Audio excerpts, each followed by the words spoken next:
Where are the sun's sibling stars? Could binary star systems have Lagrange points? And do galaxies have different generations like stars? All this and more in this week's Question Show. Welcome to the Question Show. Your questions, my answers. As always, wherever you are across my channel, if a question pops in your brain, just write it down. I'll gather them up and I'll answer them here. All right, let's get into the questions. Gerald Hartman, 2336. Is it true that 85% of star systems are in a binary star system? If true, what are our chances of having a sister star? What kind of star could it be? Where is it? All right, so first, there's a bit of a misconception in there, which is the 85% of stars are in a binary star system. Because there's an argument about this, but the evidence seems to be leaning that that is very not true. But a safer thing to say is that the majority of sun-like stars or sun-mass stars are in multiple star systems. And the majority of the heavier, brightest stars are definitely in multiple star systems. Binary systems, trinary, up to 8. There are some pretty crazy star systems out there. But the vast majority of the stars in the universe are actually red dwarf stars. And they are mostly singletons. They're mostly by themselves. And so, in fact, the majority of stars are alone. But because the sun is one of these sun-like stars or larger stars, then yeah, it's a little strange that the sun isn't part of a multiple star system, but it's not a deal killer. Where is our binary partner? Well, there's no guarantee that we need to have a binary partner. And a binary partner star can cause mayhem. So astronomers are starting to find all of these free-floating objects in the Orion Nebula. And one of the leading theories of where these are coming from is that you've got binary star systems that are interacting with each other, and they are kicking out planets that were part of the formation process. And so maybe it's good that we didn't have a binary star companion. Now, can we rule out for sure 100% that we don't have a binary companion at the beginning of our time? No, there are plenty of three-body interactions that could cause stars to drift apart. And in fact, when you think about the star-forming regions where stars come from, they start as this giant cloud of gas, and then various pockets of gas collapse down. You get these star systems starting to form, and the stars are interacting with each other, and they are in some cases tearing them apart and drifting them away. And then over time, the entire star cluster just spreads out and just forms part of the Milky Way, and it's almost impossible to say, where are the stars in that.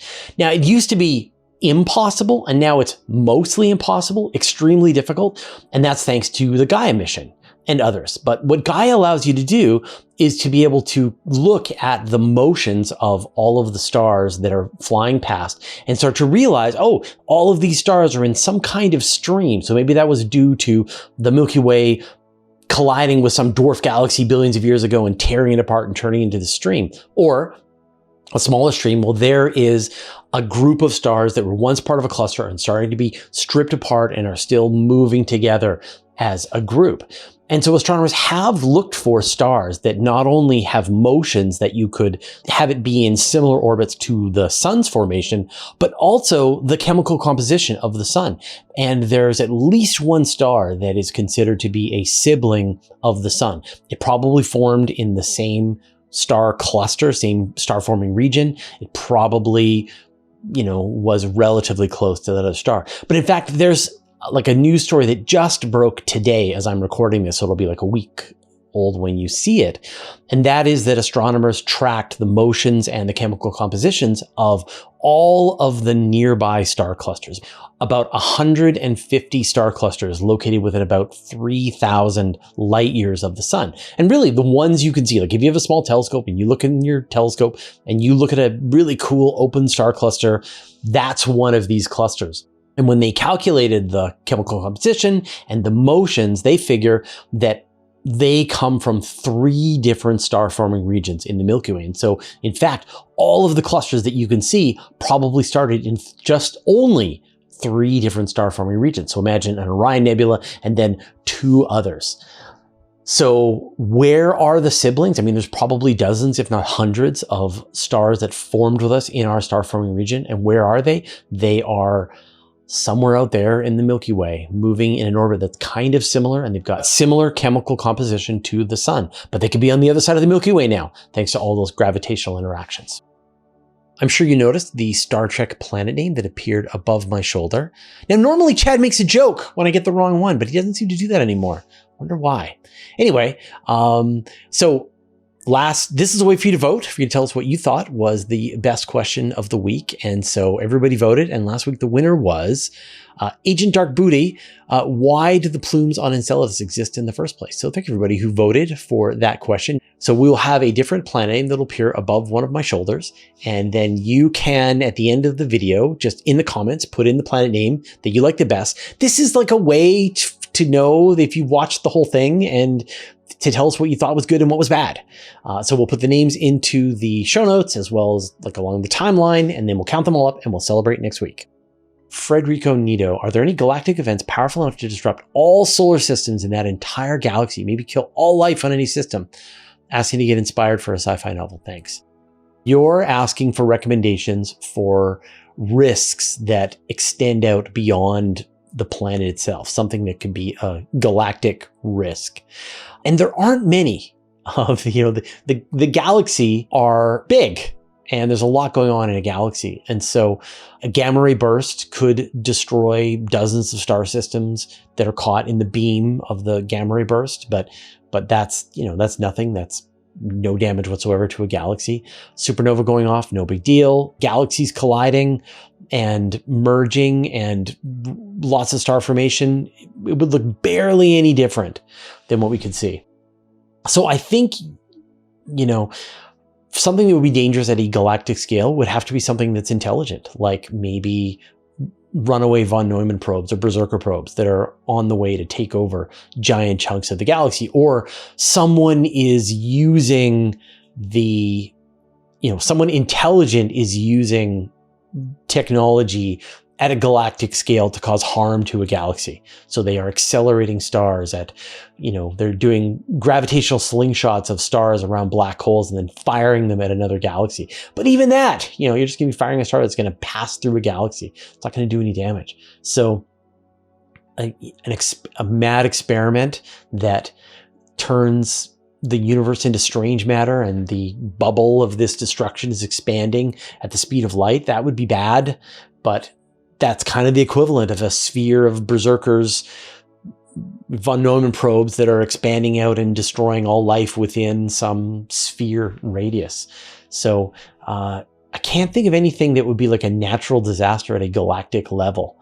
There's always this idea of vacuum energy that in fact, we're not at the lowest energy state of the universe, and that the universe could drop down one more level and that would then tear apart the universe. And again, you would get this bubble that's going outward at the speed of light, but it's really hard to react to something that's approaching you at the speed of light. Everything is fine. Now you no longer exist and you had no way to predict it, no way to spot it coming. So I can't think of anything that doesn't come from some kind of malevolent intelligence. Garnelo, does the Earth-Moon system have Lagrange points? Does the Moon-Lunar Orbiter have Lagrange points? Is it Lagrange points all the way down? So, does the Earth-Moon system have Lagrange points? Absolutely. Have you ever heard of the L4 Society? Have you ever heard of Gerard O'Neill's giant cylinders floating at L4? That's the Earth-Moon L4. So just like the sun, right? Earth and the sun, you've got 5 Lagrange points. 3 that are directly in line between the Earth and the sun, and then you've got 2 that are ahead and behind the Earth in its orbit. And that is due to the gravitational interaction between the Earth and the sun. The sun is dramatically more massive. It has to be 25 times more massive than the smaller object. And so the sun is definitely 25 times more massive than the Earth, and so you get Lagrange points. And same thing with the Earth and the Moon. The Earth is dramatically more massive than the Moon, and so you have 5 Lagrange points, and they are 5 separate. So they are the Earth-Moon Lagrange points, and none of them are being used today. Although there's like a Chinese relay satellite that's on the far side of the Moon, is kind of in the Earth-Moon L2 Lagrange point. And people thought about ideas about using a lunar elevator that could lift payloads off of the surface of the moon, and that would maybe use the Earth-Moon L1 Lagrange point. And so you're asking like, okay, so if the sun and the Earth have Lagrange points, and so if the Earth and the Moon have Lagrange points, then do the Moon and some spacecraft that's orbiting around the Moon have Lagrange points? And Like, I guess theoretically, yes, in that, you know, when you consider what is a negligible mass compared to the mass of an orbiter, it's going to be something on the order of a couple of atoms. So you could imagine there could be theoretically an atom or two that could be stuck in the L4, L5 Lagrange points around the moon and the orbiter. The moon orbiter L4 Lagrange point. But you're very close to the Earth. And so you're going to have all of this gravitational tug of war happening from the Earth. And so it could very well be that nothing's going to remain stable. But practically, no.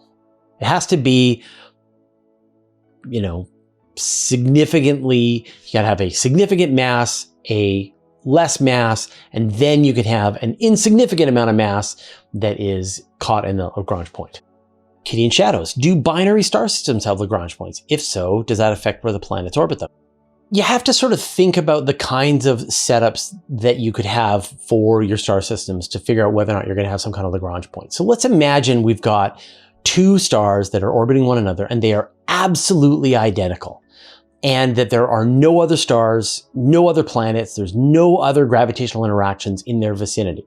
And so then those two stars are going to be orbiting a common center of gravity, right? And so theoretically, if you put a spacecraft right in the middle, then it would be able to maintain that position with very little fuel. But the second that it started to drift a little bit, you know, maybe one of the stars puts out a flare and that causes the position of the sort of center of gravity to move a little bit, then the spacecraft is going to drift a little bit, and then now it's caught in this oscillation, and then it's going to be falling down the gravity hill and crash into one of the stars. And that's impossible, right? Because you would have to sort of set up this perfect universe. But it's also a great way to think about what a gravitationally unstable Lagrange point is going to look like. Imagine then you added, say, a Jupiter that is orbiting both of these stars. And so now this planet is going around, you've got the two stars going around. And so this exact perfect balance point is now a blob that is changing in its shape over time. And so there's no way the spacecraft can remain in that position. And so instead it's calculating its position. It's going, okay, here's where the stars are. Here's where the planet is. This is the shape of the Lagrange point. Here is the center now of the gravity blob. And so it would fire its thrusters, put it back into that position, and now it's going to be able to maintain that position with the minimum amount of fuel. You know, it's going on this kind of little orbit that sort of matches the planet that's going around it. Now, you can imagine a version of that system where you've got two stars that are orbiting a common center of gravity, and then you go really far away from them so that it's as if they are a single object. You could just treat it like a single object. You don't have to worry about them orbiting around each other, and then you're going to get Lagrange points. And so you could have, say, a Jupiter-sized world that is like the distance of Jupiter away from these two stars that are orbiting each other, and then it's going to have Lagrange points exactly like you would have in the solar system. And so it really just depends on the distances. If the stars are, you know, if you're too close to where the stars are, then everything just all turns into a mess. But if you're far enough away, then things start to settle out and balance out. And yeah, you could have Lagrange points around a binary star system. Jafjo Wefjo 3F9034. Fraser, please say, sorry about tomorrow's process. There you go. Sorry about tomorrow's process. Why did you switch from Star Wars planet names to Star Trek planet names? Thank you. Yeah, so when we first started the show in the first year that we were doing these planet names to get the votes and so on, we used Star Wars planet names. And then because I like Star Trek better than Star Wars, I put my executive foot down and said, no, let's switch to Star Trek planet names. And so for this year, we've been using Star Trek planet names for the entire year. But I'm going to put my executive foot down again, and I want us to switch to Stargate planet names next season. And so probably, if we all remember, Chad, write a note, we'll switch to Stargate planet names next year. Not my name. Are there different generations for galaxies like there are for stars? I've heard some galaxies are inactive. Are they older? That's really interesting, because when you think about a star, you can have an individual star and you know that it's made up of the different generations of material that came together. That you had those initial population 3 stars, they detonated supernova, provided heavier elements. They're kind of mixed into the batter. You've got kilonova, you got neutron stars colliding with each other and releasing heavier elements, and that's mixed into the batter. I don't know, this has turned into some kind of cooking analogy, but anyway. And then you've got regular main sequence stars, and they are blowing off their outer layers, and they're firing out maybe, atoms of helium and maybe carbon and oxygen. And that's getting into the recipe. And so when you have a star form, it's going to have this mix of these heavier elements. But galaxies pretty much are from the beginning of time, that there are no new galaxies that are forming. All the galaxies that are around that we see today, they're all pretty much as old as the universe itself. The Milky Way is essentially as old as the universe. But different galaxies can be at different stages of the process, of the activity process. And so in the beginning, early on in the universe, there was tons and tons of the gas that was required to make stars. And so just a couple of billion years after the Big Bang was called cosmic noon. And this was this time when the most active star formation was happening in the universe. And so like now the universe is winding down, but back then galaxies were just ablaze with star formation. And you see plenty of these examples. And then you get galaxies like the Milky Way, as I said, starting to wind down, but still has regions of star formation that are inside of it. But then we see what our future looks like. And so our future is something like M87, like one of these giant elliptical galaxies where they're the final result of spiral galaxies crashing into each other, all of their gas clouds meeting and mixing, forming all the stars, using up all the fuel, all the raw material in the galaxy to make stars. And then the thing just cools down and settles out and all the stars turn red and eventually it'll just fade away to the background of the universe. And that is the future of the Milky Way when we merge with Andromeda and the galaxy in Triangulum and the rest of the galaxies in the local group. So you don't get those generations of metallicity in the way that you do with stars, because stars are sort of forming and dying at different times in the age of the universe. But you do get these different phases, and you definitely are getting certain amounts of enrichment of metals. Things are starting out with low amounts of metals in the universe, and they're building in the amounts of metals that they have in them over time. Kid with one shoe, what is the meaning of life? Obviously we can give you the quick answer, the 42, but I'll give you some dad advice here, right? Or at least someone who I think has had a pretty good career and had a lot of fun. Obviously we don't know. There is no objective answer to what is the meaning of life. So it's something you're gonna have to figure out for yourself. But I think what I've learned is that there are things that you enjoy, there are things that are fun, and there's things that make you sad. And if you can figure out how to remove the things that make you sad, then that leaves more of the time for the things that make you happy. And I think that's it. I think you want to live a life where you're happy, where you make other people's lives happy, where you get to learn and experience interesting adventures, and you are as kind and helpful to the people in your life. So good luck. It's a journey we all have to take for ourselves. Scientist baffled. Why does everyone seem like AI evangelicals lately? It's overhyped marketing. I think like overhyped marketing is where somebody has made something that has really no practical value, like Bitcoin, Zing. Even Bitcoin, okay, maybe theoretically there's some value, but NFTs are a great example where you're just like, what is the point of this? Why are people spending this kind of money? But AI, like in its current state, AI has practical value. I don't know about you, but I use it all the time. I use it for figuring out recipes. I use it for planning trips. I use it for organizing text documents, doing data analysis. So I use it for helping me understand the content in very technical science papers in a way that I can actually report on it. So right now, today, AI is providing practical use to me as a journalist, as a, husband, chef, all that kind of stuff, in a way that NFTs cannot do so. And then you look at the kinds of capabilities that are coming out in terms of, say, protein folding, like what AlphaFold is doing. I just have an interview that's coming out in a couple of days where we talk about how they're biologists that are using, they're working on types of biology that can be used to make living on Mars easy? How can we use biology on Earth to remove perchlorates from the surface of Mars? And they are using things like AlphaFold to be able to look at the kinds of proteins they need to be able to produce and find out through this gigantic database to find out which are the ones that are going to be most helpful. So, to say that it's overhyped marketing is partly correct. I mean, it sure feels like a bubble, but that's kind of like saying, what's with this World Wide Web? This feels like overhyped marketing. Well, it was, and yet also it wasn't. And I think AI is going to be the same thing, which is that it is clearly, there's something there. There's some there.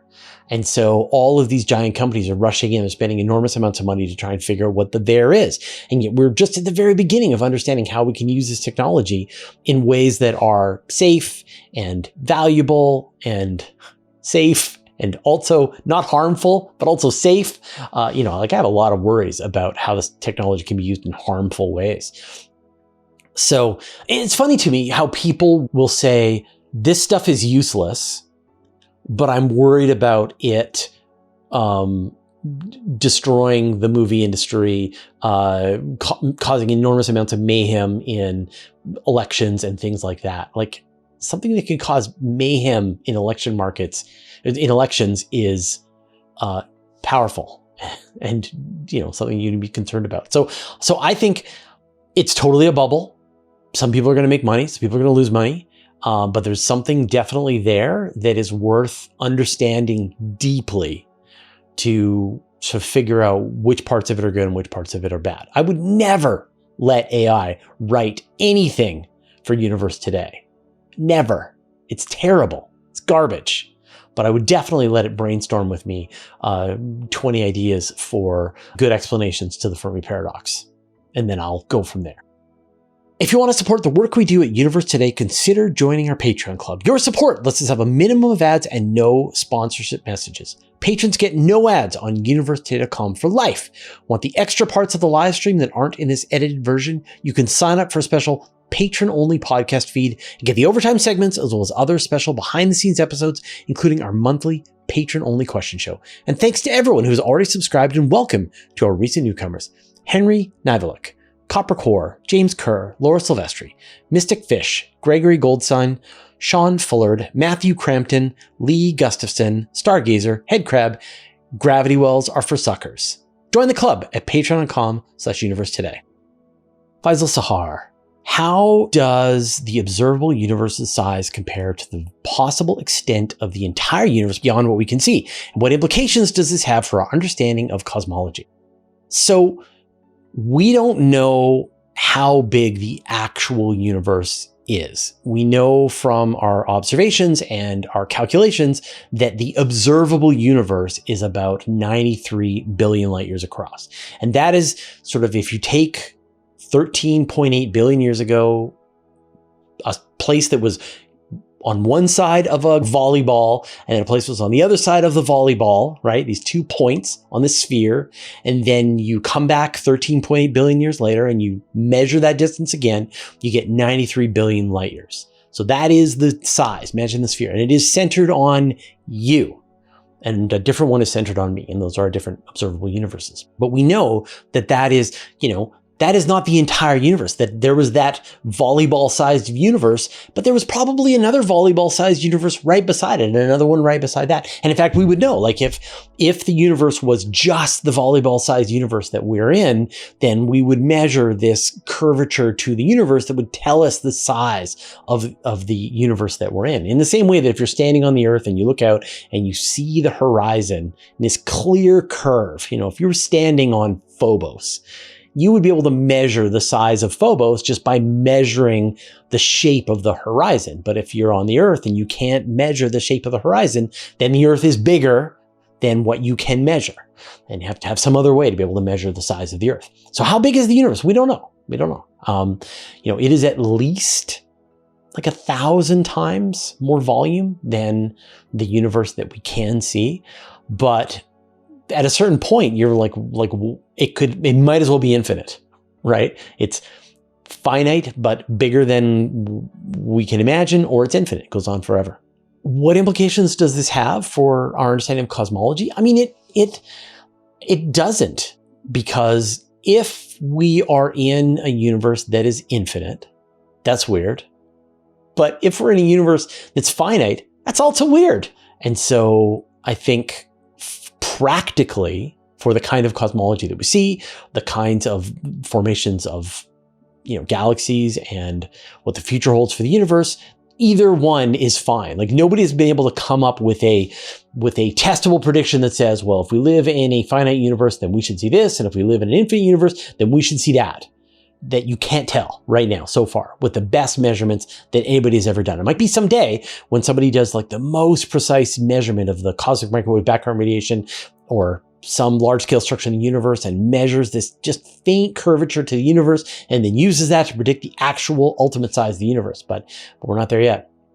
So we don't know whether we live in an infinite or a finite universe, and we don't know what the implications for cosmology are. MB Marty, do you personally believe that it's possible for a tidally locked planet around a red dwarf star in the Goldilocks zone of the planet could be enough for intelligent life to arise? So there's the situation where you've got planets that are orbiting around red dwarf stars, and they're very close to the star. That's, because the star is putting out less luminosity, less radiation than the sun is, you have to be much closer. It has a very thin habitable zone that you want to have your planet inside of. But astronomers have absolutely found examples of planets that are orbiting within that habitable zone of red dwarf stars. And then when you have a planet that is very close to the star, then almost certainly those planets are going to be tidally locked. And so one side of the planet is going to permanently face the star, and one side is going to be facing away from the star. And so you're going to get this, even though the entire planet is in the habitable zone, and theoretically, if it was turning, then you would have liquid water on the surface, or there's the potential for liquid water on the surface. But if it is tidally locked to the star, then things get a little weird, but not as weird as you might think. And so people have done simulations where they said, okay, what are the implications of being on a tidally locked planet around a red dwarf star, but in the habitable zone? And what they find is, the side that is facing away from the star, the one that is in eternal darkness, is extremely cold. You're going to get this sort of Arctic on the side that's away from the star. But then on the side that faces the star, you're not going to get this death desert. You're actually going to get something that's probably a lot more like a jungle. It's very, depends on the amount of water on the planet, but if it has a significant amount of water, it's going to be very cloudy, very jungly, very moist, humid. I guess jungle sort of implies it's going to be plants. But anyway, very humid. You're going to have clouds and humidity. It's going to be warm, but it's not going to be hundreds of degrees warm. It's going to be, depending on the distance that you are, it's going to be temperate, like a jungle. And then you're going to get this very interesting region really close to the terminator. So sort of when you think about the two hemispheres of the planet, you have the one that's facing the star, the one that's facing away from the star, and then there's this like zone around the very edge of the planet.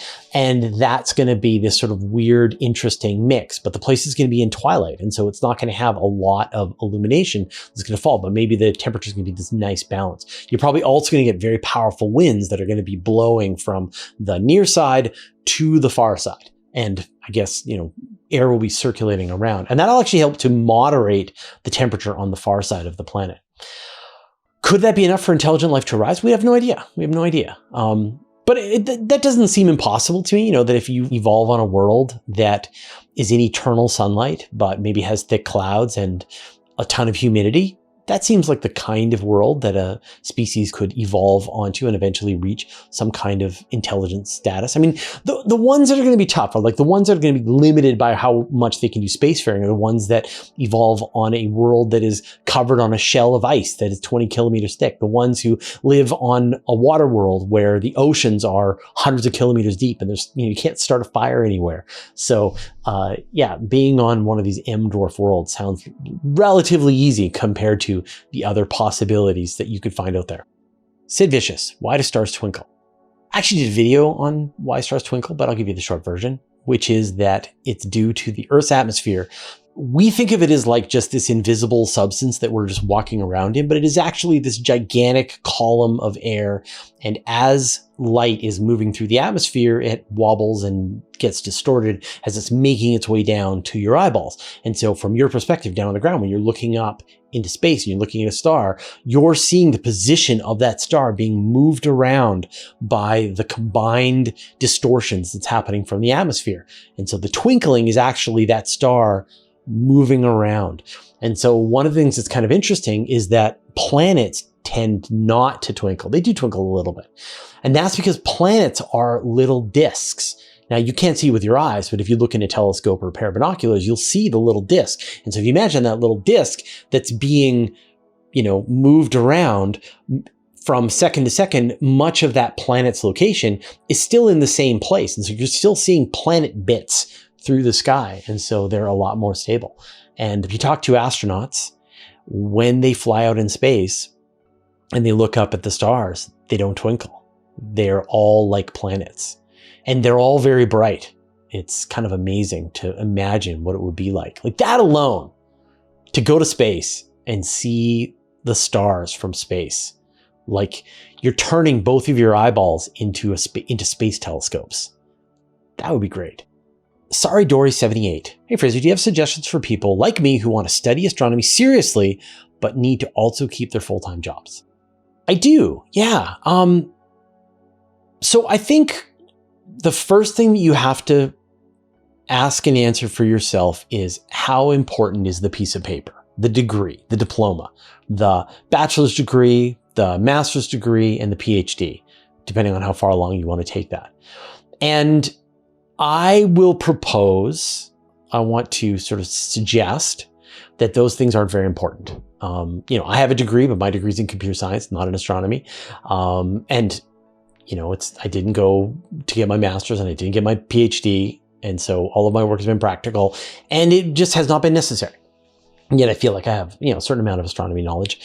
Because if you decide that you need the paper, you need to get the official diploma from Stanford or wherever you're going to go, then that is going to demand a certain level of financial investment, time investment, and an uncertainty of what's going to happen coming out the other side. And it's really hard to get a job as a professional astronomer. Each of those people who have gone through this program are the best of the best. And when they come out the other side, you've got 100 people competing for a job. It is really hard to become a professional astronomer, and they don't necessarily make much more money compared to other kinds of jobs. The joke that I always make is, if you fail to become a professional astronomer, then you can always take a backup job working for Google or some financial system, as an analyst and make millions of dollars a year.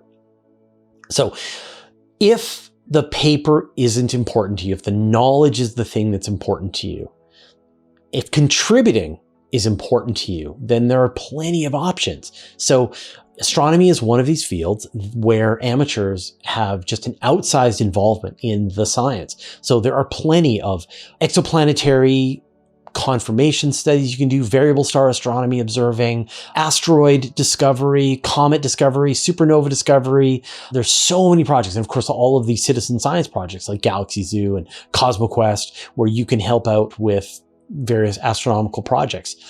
And they require no astronomy knowledge, or they can require some astronomy knowledge. They can require no astronomy gear or some, a telescope and a nice camera or whatever. And you can get as involved in it as you want. And then the other thing that I'm a huge fan of is getting the textbook and going through the textbook. Whatever is the course that you want to take, if it's an astronomy course, if it's an exoplanets course, if it's a calculus course, whatever, get the textbook, start at the beginning, read through at your own pace, at whatever time you want, do the practice problems, make sure you're getting them right, move on to the next chapter, make sure you're getting them right.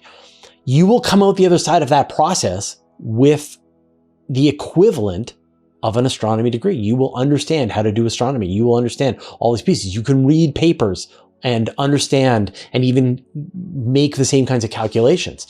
And then there are still even ways that you can contribute as an amateur to, when some professional astronomer is looking to bring on other people to help with calculations, with observations, things like that. There are ways for you to find yourself into that. So I really think that a lot of people who love astronomy or the sciences, it's either or. Like they love astronomy, but only if they can get a degree.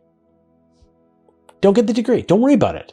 Like, everything is available online. You can do the equivalent of a degree at your own pace, learn this information, drop it when you're sick of it, and still keep your full-time job.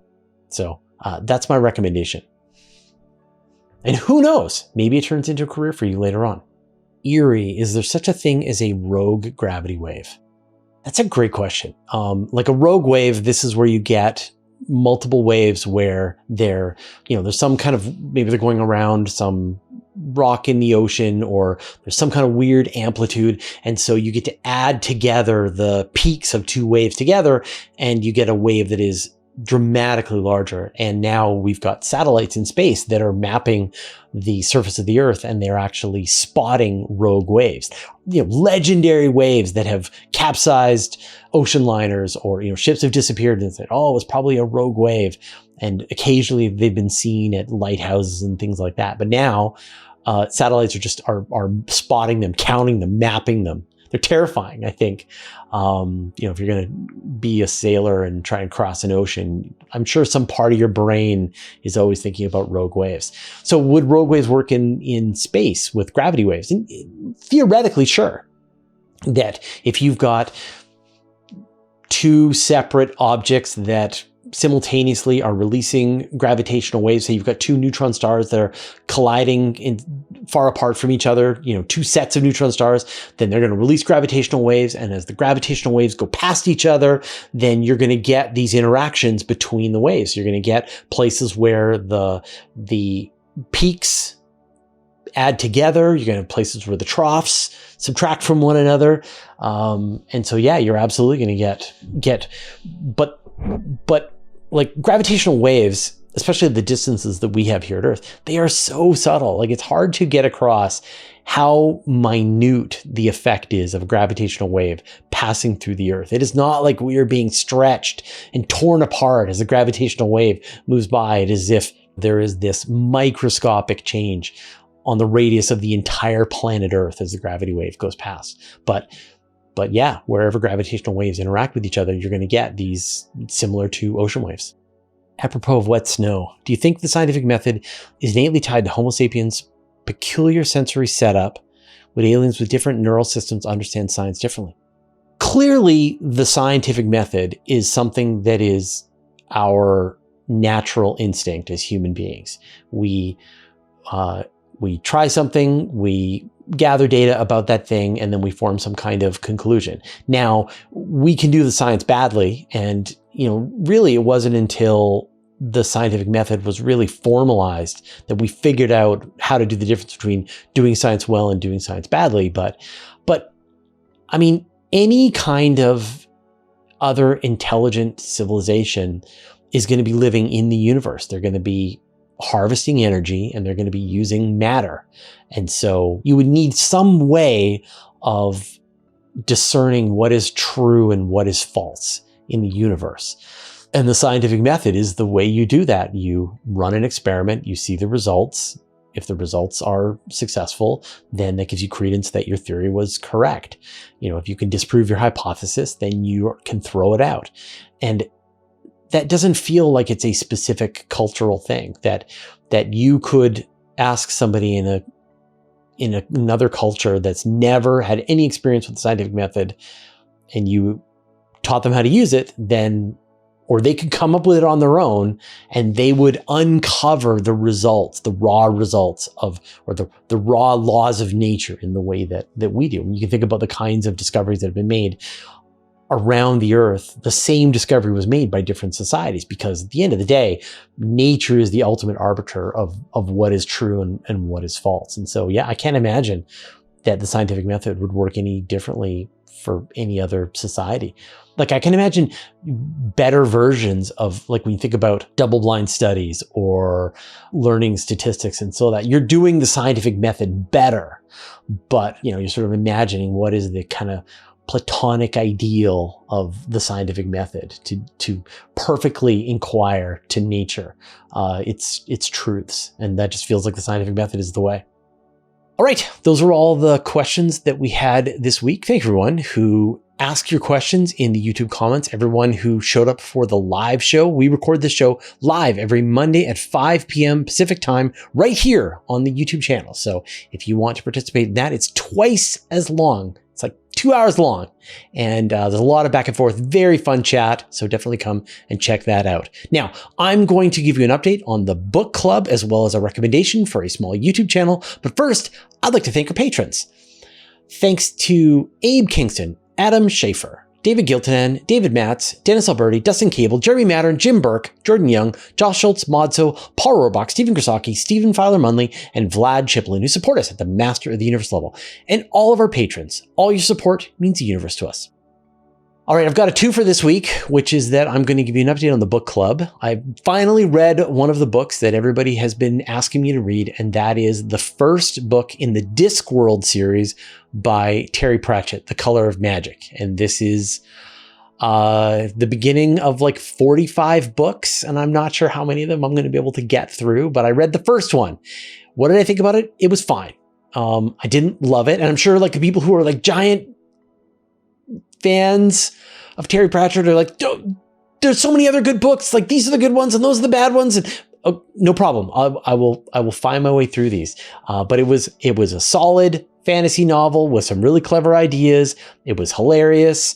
I enjoyed my time with the book, but it didn't feel transcendent. But it felt like a fantasy writer who's just kind of getting his footing and starting to figure out this, and very funny and clever ideas. So, and Good Omens, written with Neil Gaiman, is one of my absolute favorite books. And so I have faith in Terry. So I'll keep going. And then I want to recommend a small YouTuber. I'm still looking for YouTubers that don't have a lot of followers. So this week I want to recommend Marion Kerr. And she has hosted several science documentaries on YouTube and has been doing a series of space videos that are very topical and are really good. And they don't get a lot of traffic. She just did a great video on the Dragonfly mission. She has less than 3,000 subscribers. This is madness. So if you haven't already, I'll put a link in the show notes. Go and follow Marion Kerr. Show her some support and give her some enthusiasm, encouragement for producing really good space videos here on YouTube. All right, we will see you all next week.